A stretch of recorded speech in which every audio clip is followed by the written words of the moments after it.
Yun po, ayan, at patuloy po tayong lalapit sa Panginoon ay kung saan po tayo ay magbigay patuloy ng oras at panahon sa ating pong Diyos na buhay sa pamagitan nga po ng paglapit natin sa ating Diyos. Mahalaga ito sapagkat ito yung nakapagbibigay po sa atin ng paalala, pagpapatibay po sa ating pananampalataya sa Kanya. At pagkakaroon po natin ng pag-alala sa mga nangyayari na kung saan po napapakita lang po dito sa atin na tayo po ay nasa tamang kalagayan ng pananampalataya sapagkat ito po yung hinihingi po sa atin nating Panginoon. Una, sabi po ng Biblia ay manatili tayong tapat. At isang katapatan po natin pwedeng ibigay sa Diyos yung paglapit natin daily sapagkat ito po yung isa ho sa sabihin natin mahirap na gawin ng isang Kristiyano, yung maglaan siya ng panahon ng oras para po makipagniig sa ating Diyos na buhay. Ika nga makipagdaupang palad tayo sa ating Diyos. And usually po, ito po ay hindi natin talaga totally sistema ng mga Pilipino. No? Mas sigit nating tinitingnan yung pagkakataon na ang Diyos po ay nakikita. Katulad po nung panahon po ng 1500 hanggang 1800 po ng buhay ng Pilipinas na naipasok po yung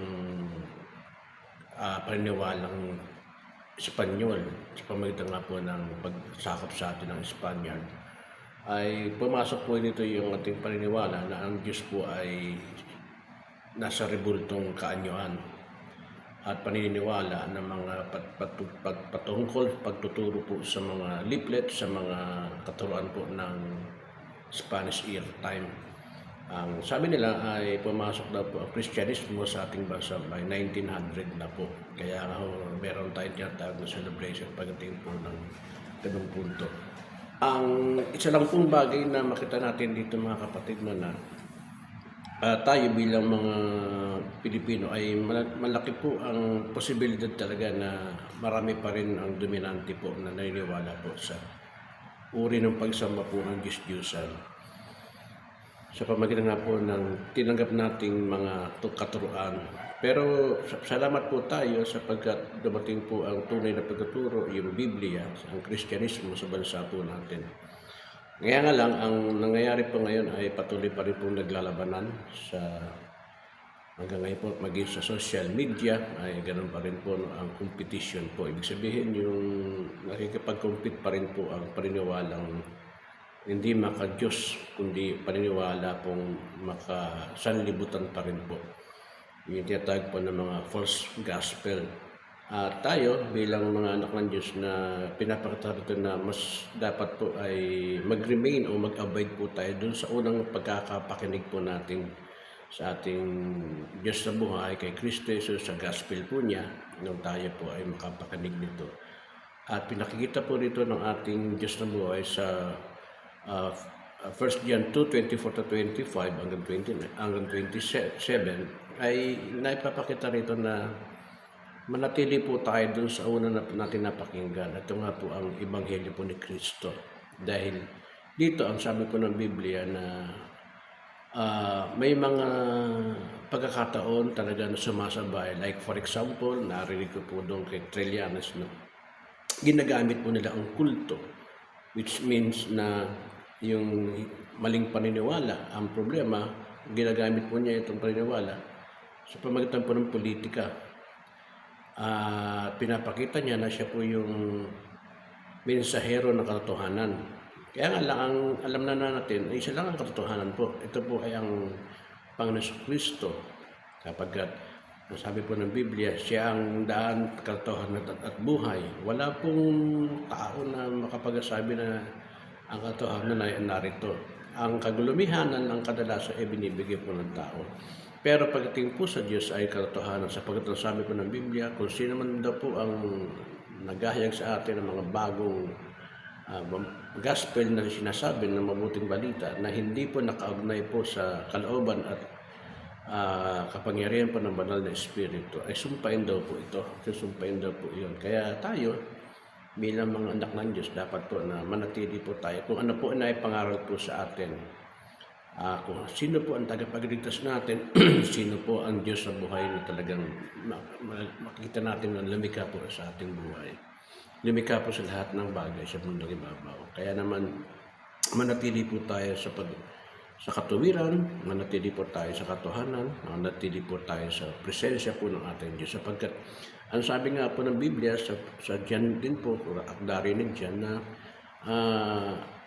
nung umalis ang ating Panginoon Kristo ay iniwan niya po ang comforter at siya po ang magpapaalala po sa atin. Siya po magbibigay kaliwanagan po kung ano po yung mga nangyayari at ng mga bagay na dapat natin sundin at i-abide po natin ito sa buhay po natin. Kaya naman siya yung magpapaalala po para po sa atin. At talagang may pangyayari po na nag-struggle po tayo sapagkat kung minsan po dumarating pa rin sa punto na sometimes po ay hinahanap pa rin po natin yung mga katuruan dati na makita talaga nang matanap po natin yung mukha ng Diyos, yung sino ang Diyos, doon talaga tayo ay minsan nagkakamali. Lalahanin natin ang Diyos po ay Espiritu at dapat natin siyang kilalanin at sambahin sa Espiritu at katotohanan. Kaya naman mahalaga po ito sa buhay po natin mga kapatid na bagamat may mga pagkakataon sa buhay natin na mayroon pong mga araw-araw na mga nababasa, like for example sa Facebook, sa Instagram o sa anong bagay na ngayon po ginagamit po na social media, yung tinatawag na medium o yung tinatawag telecommunication, yung communication, ay marami po tayo makikita rito ng mga balita. Pero kadalasan po ay medyo hindi relevant po ito sa ating po mga naunang narinig, kundi ito po ay mga irrelevantante na hindi po dapat natin to titingnan, pakikinggan. At suriin po natin, sabi nga ng Biblia, suriin natin ang lahat ng Espiritu, itest po natin ito kung ito na sa ating Diyos na buhay.